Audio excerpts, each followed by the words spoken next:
अस्सलामु अलैकुम।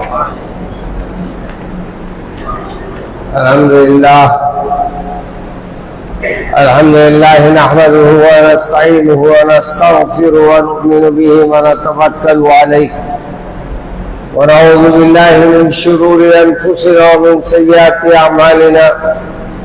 मन यहदिहिल्लाहु फला मुज़िल्ल लहु व मन युज़लिल फला हादिय लहु।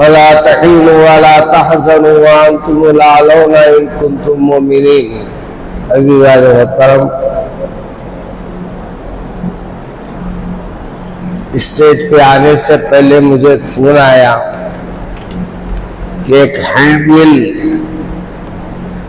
आपके पास रवाना किया गया है और मौजूदा दौर में उसकी अहमियत को बयान कीजिए। मैं तो बयान करते हुए आ रहा हूँ, हर जुमा हर प्रोग्राम में वोट की अहमियत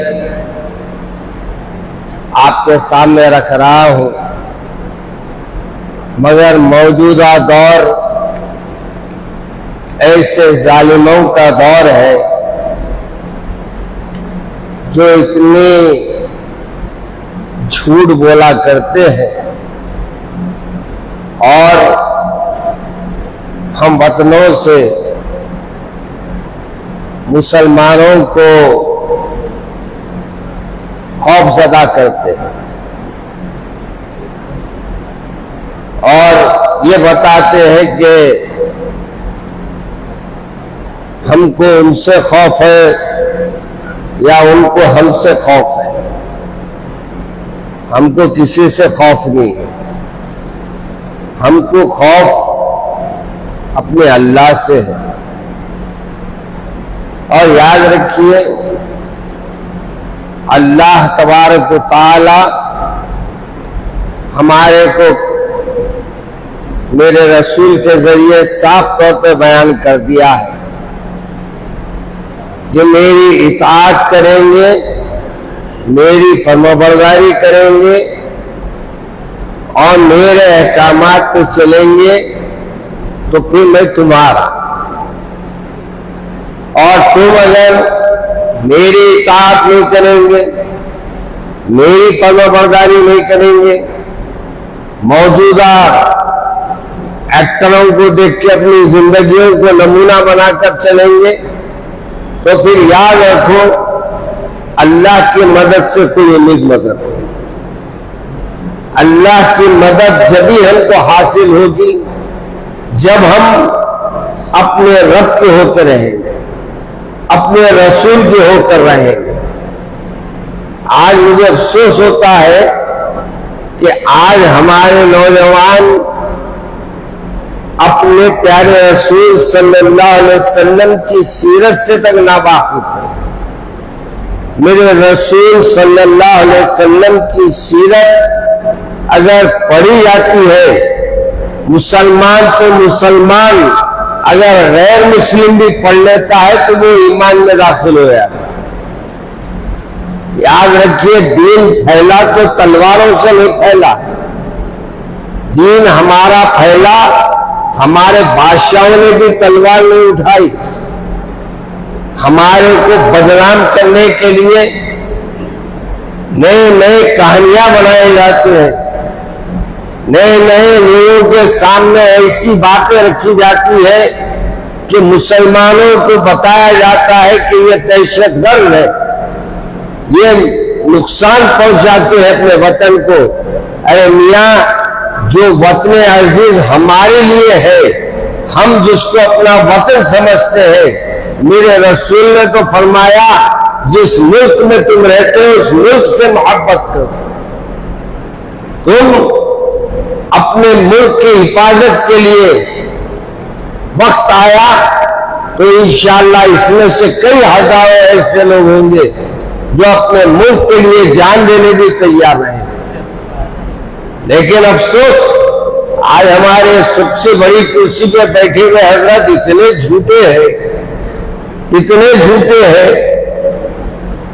कभी औलाद बच्चों के ऊपर बोलते हैं गुफ्तगू में कि ज्यादा बच्चा पैदा करते हैं,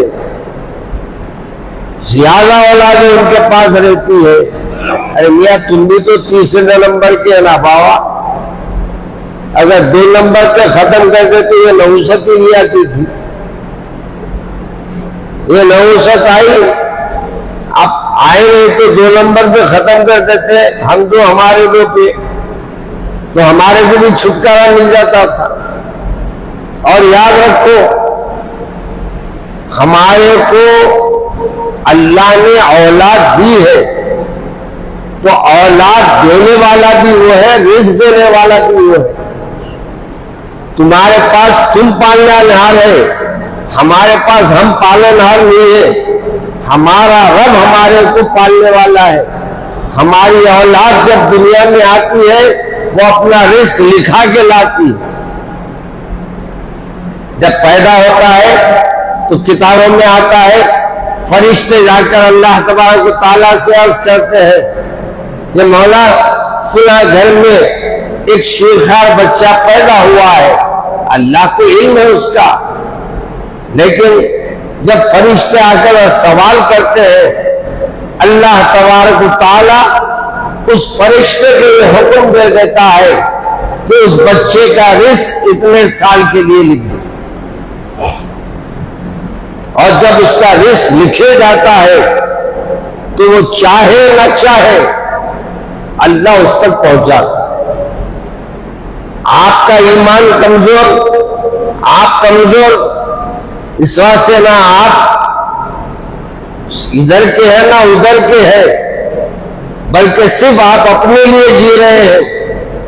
और ये कुर्सी भी बड़ी खतरनाक है, एक वक्त इसकी हिर्स लग जाती है तो खत्म नहीं होती। और कुर्सी पे बैठने वाला इख्तिदार पे आने के बाद किसी हाल अपने इख्तिदार को बचाने किसी हद तक भी चले जाता है। आज मौजूदा हमारे कुर्सी पे जो कुर्सी नशीन है वो ये हवा बना रहे हैं कि याद रखो तुम्हारी दौलत मुसलमानों में तकसीम हो जाएगी। याद रखो मियाँ, हम किसी की दौलत के लिए नहीं है, हम किसी से ये उम्मीदें नहीं रखते कि वो हमारे को पालने वाले हैं। हम तो अपने अल्लाह से उम्मीद रखते हैं। हम अपने अल्लाह से रिश्तों को मजबूत कर लेंगे, इंशाअल्लाह ऐसे जालिमों को अल्लाह कैफर किरदार तक पहुंचा देगा। आज हम लोगों के ईमान कमजोर, आज हम लोग अल्लाह के सामने हाथ उठाते हैं मगर मांगने की चीज नहीं मांगते, ऐसी चीजें मांगते हैं जो हमारे काम आने वाली नहीं। हमारे लिए दुनिया में कोई काम की चीज नहीं है। एक चीज मांगो, वो ईमान मांगो। जब अल्लाह ईमान देगा ना, ईमानदार को भूखा नहीं रखेगा। अल्लाह मानने वाले को अपने रुस्वा नहीं करेगा। अपना मानने वाला कोई रहेगा तो क्या आप उसको धुतकार देंगे? हरगिज नहीं। अगर 100 महल्ले के लोग आकर शिकायत करेंगे, आप उसकी तारीफ में करेंगे, क्यों? वो आपका है। हम भी जब अल्लाह के हो जाएंगे तो हमको दुनिया वालों से कोई मतलब नहीं रहेगा। आप हाथ उठाएंगे, अल्लाह का गजब नजर से आ जाएगा इंशाअल्लाह। बस एक हो जाओ मियाँ। आज हमारे लिए चिट्ठियां जो आ रही ना, वोट को अहमियत बताइए, किसको बताएं? मस्जिदें वीरान है, बिछोने आबाद है। हमारे नौजवान की सुबह होती है 1 बजे, 2 बजे, 3 बजे, फिर नमाज जुम्मे निकलता बंदा हो, कहाँ नमाज मिलती जुम्मे की? और जुमे की नमाज ढूंढते ढूंढते जुमे की नमाज खो देता हो, और जुमे की नमाज कोई जानबूझकर छोड़ दे, फिर उसका इस्लाम में रहना न रहना एक। यौमुल जुमा हमारे लिए ईद है। हफ्ते में एक बार अल्लाह ने आपको एक ऐसा मौका दिया है और इस जुमा में एक ऐसा वक्त दिया है कि अगर वो जुमे को अगर आप पाले और वो जुमे के उस असलम में जिसमें अल्लाह के रसूल ने फरमाया है दुआएं कबूल होती है। अब उसमें दिन में कई उलमाए किराम ने अपने अपने अंदाज में बयान किया।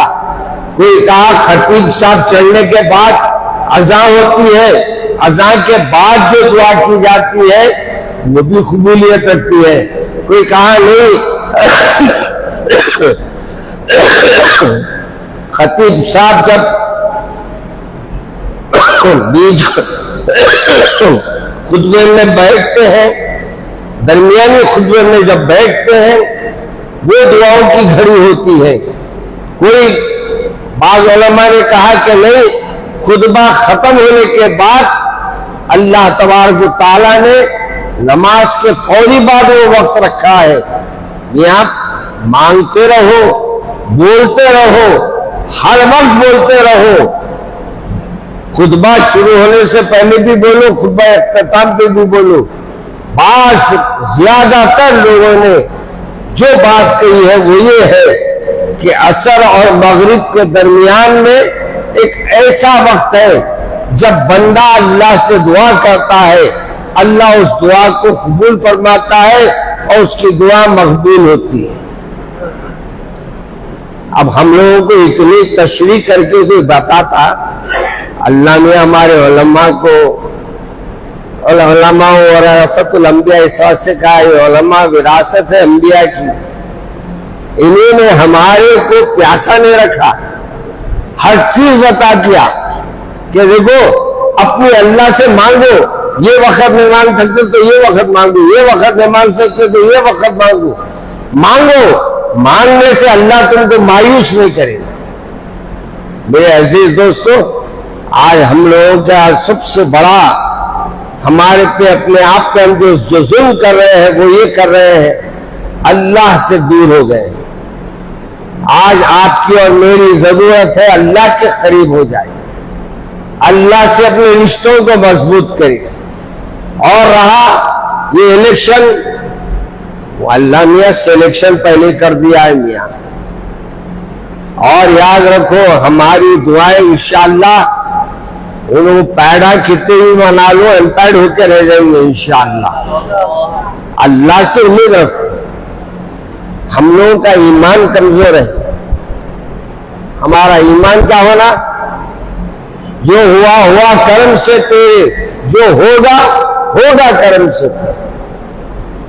आपसे मेरी गुजारिश है, पहली गुजारिश ये है कि अपने वोट का इस्तेमाल कीजिए और किसके हक में करना है आप और हम सभी जानते हैं। अब एक मोहतरम आके तीरा मार रहे हैं और माशाअल्लाह क्या क्या कर रहे हैं आजकल वो लोग। अब थोड़ा जरा स्टेज मिल गया तो वो भी करके बता देते जो नहीं करने का है, मगर बहुत उम्मीदें लेके कूद रहे हैं लोग।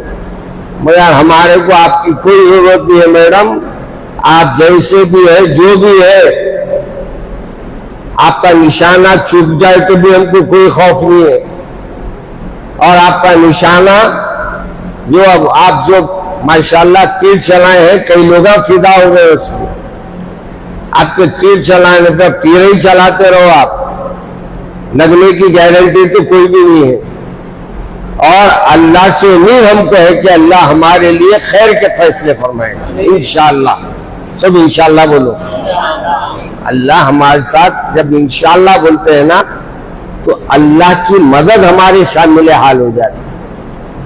और दुआया अल्फाज अलग है।